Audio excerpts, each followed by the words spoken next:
साताऱ्यातील प्रस्तावित MIDCला विरोध करत गावकऱ्यांनी रास्ता रोको केला। यामध्ये असंख्य शेतकरी सहभागी होते। उद्योगमंत्री उदय सामंत यांची मध्यस्थी करून 15 दिवसात प्रश्न मार्गी लावण्याचे आश्वासन उद्योगमंत्री उदय सामंत यांनी दिले। निगडी, वर्णे, धनगरवाडी, राजेवाडीचे ग्रामस्थ आक्रमक होताना पाहायला मिळाले। आश्वासनाची पूर्ती न केल्यास तीव्र आंदोलनाचा सरकारला इशारा देण्यात आलेला आहे।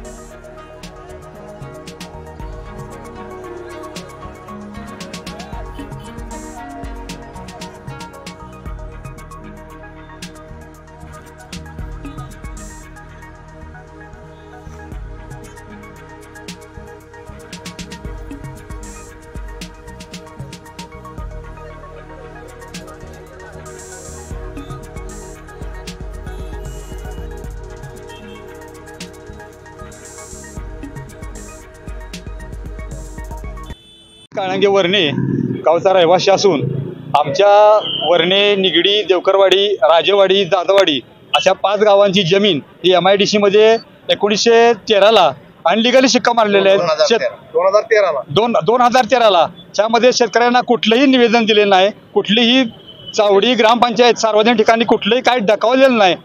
म्हणजे अनलिगल शेतकऱ्यांना माहिती न होता 1913ला मे महिन्यामध्ये ह्या 2013ला शिक्का मारलेले आहेत, ते अनलिगल आहेत।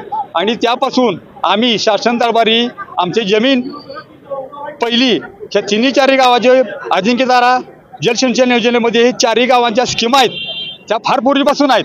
1989 पासून चालू असणाऱ्या स्कीमा सध्या मी त्याला काही चालू होत्या आणि चालू परिस्थितीमध्ये हे क्षेत्र सगळे जे आहे हे बागायत आहेत, फळबागा आहेत, आंबे आहेत आणि ह्या क्षेत्रामध्ये फार मोठे तलाव आहेत। 1982 साली फार मोठा तलाव वर्णे, निगडी अशा ठिकाणी 3ही गावामध्ये फार मोठे तलाव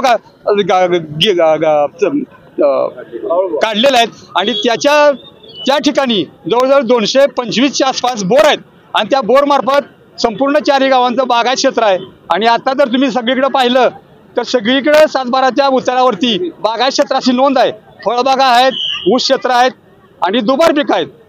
आणि म्हणून हे जे क्षेत्र पिकाऊ बागायती आहेत हे शासनानं आमचं जे शिक्के मारलेले आहेत ते शिक्के त्वरित काढावेत आणि आमची जी कसायची जमीन आहे ती आम्हाला परत मिळवून द्यावीत। आणि ह्यासाठी आम्ही आमचे जवळजवळ 90% लोक भूमिहीन होणार आहेत। आमच्या संपूर्ण जमिनी ह्या तिकडं पश्चिम साईडला आहेत आणि त्यामार्फत जिथं जर MIDC झाली तर त्याचं प्रदूषण फार मोठं होणार आहे आणि मोठे पदार्थ तलाव असल्यानंतर केमिकल कंपनी झाली तर जलस्रोत आहे हे पूर्णपणे खराब होणार आहे आणि ते पुढ्यान पिढ्या आमच्या 4-5 गावाला धोकादायक आहे। आणि म्हणून शासनाने त्याचा सरासर विचार करून त्यासाठी आम्ही आजपर्यंत पाठपुरावा केलेला आहे। उद्योगमंत्री उदयजी सामंत यांनी आम्हाला शब्द दिला आहे, त्यांना आम्ही निवेदन दिलेलं आहे 100 रुपयाच्या स्टॅम्पवरती आमची लेखी की आमची संमती नाही, आमचा MIDCला पूर्ण विरोध आहे असं आम्ही जाहीर केलंय। आणि त्यांनी आम्हाला आश्वासन दिलंय की आम्ही तुमच्या जमिनी काढून देऊ, पण त्याची आजपर्यंत कारवाई झाली नाही। त्याला 1 वर्ष जवळजवळ पूर्ण होत आलं आणि इकडं कलेक्टर, तहसीलदार, प्रांत यांना सुद्धा आम्ही निवेदन दिलं नाही, पण शासन आमच्याकडे लक्ष देत नाही आणि अजिबात आमचं म्हणणं ऐकलं जात नाही। म्हणून आज आम्ही या ठिकाणी फार मोठ्या प्रमाणात रस्ता रोको करण्याचं ठरवलं आणि रस्ता रोको आम्ही करतोय कारण आम्ही भूमिहीन होणार आहे आणि आमच्या मुलाबाळांचा संसार किंवा आमचं जीवित हे ह्याच जमिनीवर आहे।